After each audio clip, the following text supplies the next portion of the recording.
నమస్తే Leo devotional కి స్వాగతం. ప్రతి ఒక్కరి జీవితంలో కనీస అవసరాలు తీర్చుకోవడానికి డబ్బు ముఖ్య పాత్ర వహిస్తుంది. అటువంటి పరిస్థితులలో కష్టాన్ని నమ్ముకోవడం నుండి పూజలు చేసే వరకు ఇంటిని సుసంపన్నం చేయటానికి ప్రజలు చేయవలసినవన్నీ చేస్తూ ఉంటారు. అయితే కొన్ని అలవాట్లు ఇంట్లో డబ్బును కూడా ప్రభావితం చేస్తూ ఉంటాయని చాణక్య విధానం చెప్తుంది.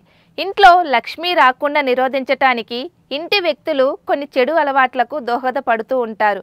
ఆచార్య చాణక్య నీతి ప్రకారం కొన్ని ముఖ్యమైన విషయాల కారణంగా లక్ష్మి ఇంట్లోకి రాదు అని అంటున్నారు.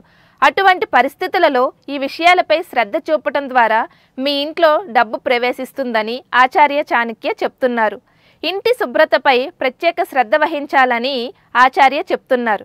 చాణక్య నీతి ప్రకారం లక్ష్మి శుభ్రమైన ప్రదేశాలలో మాత్రమే ఉండటానికి ఇష్టపడుతూ ఉంటుందంట. ఇంట్లో మురికి ఉంటే లక్ష్మి ఇంట్లోకి రాకుండా పోతుందని, కాబట్టి ఇంటి శుభ్రతపై ప్రత్యేక శ్రద్ధ పెట్టడం మర్చిపోవద్దని చెప్తున్నారు. అలాగే మిమ్మల్ని మీరు శుభ్రంగా ఉంచటానికి కూడా ప్రయత్నించండి అనేసి చెప్తున్నారు.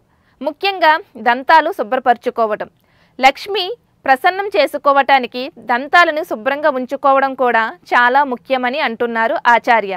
ఆచార్య చాణక్యుడి ప్రకారం దంతాలు నోటిని సరిగ్గా శుభ్రం చేయని వ్యక్తుల పట్ల లక్ష్మి కోపంగా ఉంటుందని, దానివల్ల మీ ఇంట్లో డబ్బు నష్టం జరగవచ్చని అంటున్నారు.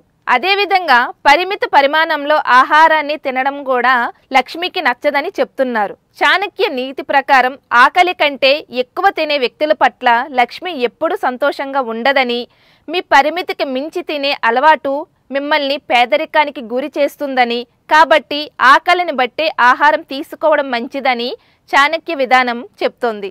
పదునైన మాటలు మాట్లాడడం కూడా లక్ష్మికి నచ్చదని చెప్తున్నారు. కొందరికి ఎప్పుడూ చేదుగా మాట్లాడే అలవాటు ఉంటుంది. చాణక్య నీతి ప్రకారం అలాంటి ఇళ్లల్లో లక్ష్మి ఎప్పుడూ నివసించదని అంటున్నారు. అదే సమయంలో మీ చేదు మాటలు కూడా నెమ్మదిగా మీ బంధువులను, స్నేహితులను కూడా దూరం చేస్తాయి.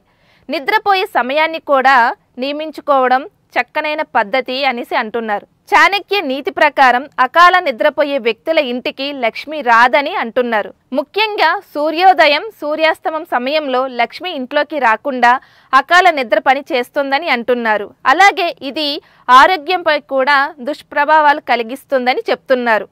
అబద్ధాలు, నిజాయితీగా లేని వాళ్ళ దగ్గర కూడా డబ్బు నిలవదని అంటున్నారు. కొందరు వ్యక్తులు త్వరగా డబ్బు సంపాదించాలనే తపనతో షార్ట్ కట్లో తప్పుడు దారిలో తీసుకొని అక్రమ పద్ధతిలో డబ్బు సంపాదించడం ప్రారంభిస్తూ ఉంటారు. అయితే చాణక్య నీతి ప్రకారం లక్ష్మి అటువంటి వ్యక్తుల ఇళ్లలో ఎక్కువ కాలం ఉండదు అని అంటున్నారు. వాళ్ళు అప్పటికి మంచిగా ఉన్న భవిష్యత్తులో నిరుపేదరికానికి కూడా చవి చూస్తారని చెప్తున్నారు.